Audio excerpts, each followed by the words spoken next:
मसँग यहाँ दुईवटा ब्याट्री छ, एउटा एमआईको एउटा मोटोरोलाको। मोटोरोलाको ब्याट्री फुलिएको छ, एमआईको ब्याट्रीको सेल ठिकै छ।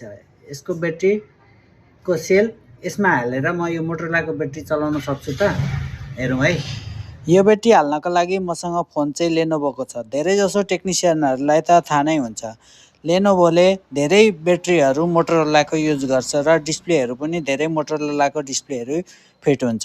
यो भिडियोमा मैले मोटोरोलाको BMS झिकेर एमआईको ब्याट्रीमा लगाउँदैछु। यस्तो काम गर्दाखेरि एक्सपिरियन्स अलि राम्रो छैन भने यस्तो काम चाहिँ नगर्नु नै होला भन्छु म। किनभने अलिकति सर्ट भइदियो भने ब्याट्री ब्लास्ट हुने चान्स पनि हुन्छ र कतै छेडियो भने पनि ब्याट्री पड्किन सक्छ। मोटोरोलाको फोनको BMS एमआईको ब्याट्रीमा हालेर यो म लेनोभोको फोनमा फिट गर्दैछु।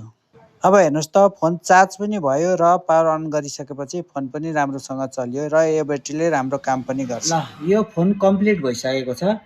यसमा मोटोरोलाको ब्याट्री थियो, मोटोरोला लेखेको ब्याट्री थियो। मैले एमआई लेखेको ब्याट्रीको सेल हालेर यो ब्याट्री कम्प्लिट गरिसकेको छु। यहाँबाट के बुझ्न सकिन्छ भने कुनै ब्याट्री पाइएन भने यसको पुरानो ब्याट्री मात्रै हुँदाखेरि पनि त्यसमा अरू कुनैको ब्याट्री लगाएर त्यसमा ब्याट्रीले काम चल्ने बनाउन सकिने रहेछ है।